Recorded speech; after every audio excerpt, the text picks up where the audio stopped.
I think we've made travel too efficient. We obsess over the fastest flights, the shortest layovers, and the quickest way to get from point A to point B. And somewhere along the way, we stopped enjoying the journey itself. That's why one of my favorite travel trends involves spending nearly 2 weeks crossing an ocean with nowhere to be and no rush to get there.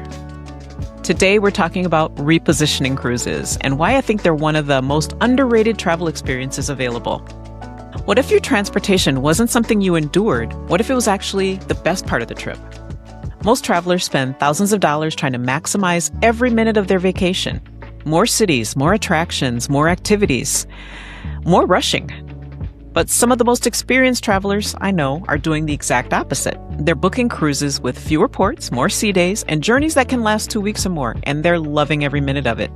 Today, we're talking about what I believe is one of the most underrated travel experiences available, transatlantic repositioning cruises. And by the end of this episode, you might find yourself wondering why more people aren't talking about them.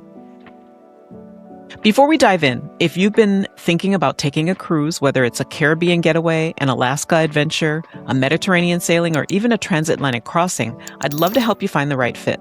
You can schedule a complimentary cruise planning chat with me using the link in the show notes, and we'll talk through your travel goals, your budget, and the experiences you're looking for, and I'll help you find the best options. Now let's talk about why repositioning cruises may be one of travel's best-kept secrets. Let's start with the basics. A repositioning cruise happens when a cruise line moves a ship from one region of the world to another. For example, a ship may spend the summer sailing in the Mediterranean, but when winter arrives, that same ship might move to the Caribbean. It has to get there somehow, so instead of sailing empty, cruise lines sell cabins for that journey. That's the repositioning cruise. These sailings often happen in spring and fall. You'll find ships crossing the Atlantic, moving through the Panama Canal, relocating between Alaska and California, and even making longer journeys across the Pacific. At first glance, they don't seem very exciting. They often have fewer ports, more sea days, and longer itineraries.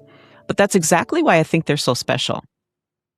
One of the things I notice when talking to travelers is how much focus we place on getting somewhere. We want the fastest flight, the shortest connection, the quickest route, the most efficient itinerary. And efficiency does have its place, but sometimes efficiency comes at the expense of experience. Travel becomes something we endure instead of something we enjoy.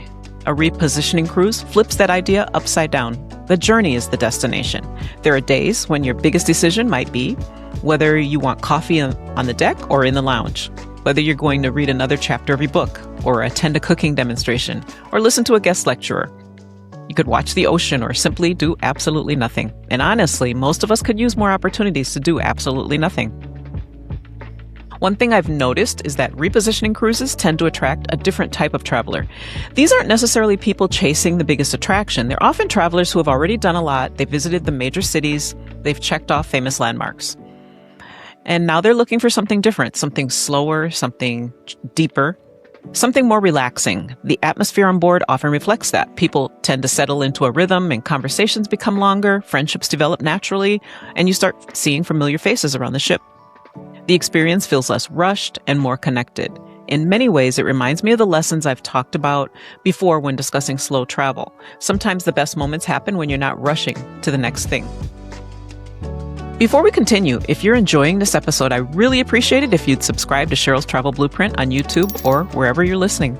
And if today's conversation has you curious about cruising, I've put together a page featuring some of my favorite cruise itineraries and current opportunities to sail. You'll find everything from Caribbean voyages and Alaska cruises to Mediterranean sailings and longer journeys like repositioning cruises. So check out the link in the description to explore what's available. And if something catches your eye, schedule a chat and let's start planning your next adventure together. Now let's talk about another reason repositioning cruises deserve more attention. It's the value.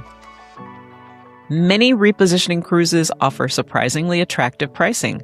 Think about what you're getting: transportation across an ocean, accommodations, meals, entertainment, activities, and fitness facilities, and in many cases, unique itineraries you can't experience any other way.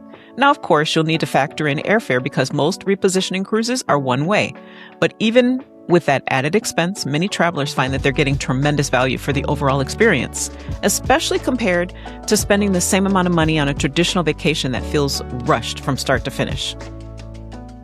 So let's be honest, repositioning cruises are not for everyone. If you need constant action every day, this may not be your ideal vacation. If you only have a week of vacation time each year, There may be better options, but if you enjoy reading, relaxing, meeting people, watching the ocean, taking your time, disconnecting from daily stress, you might absolutely love a repositioning cruise.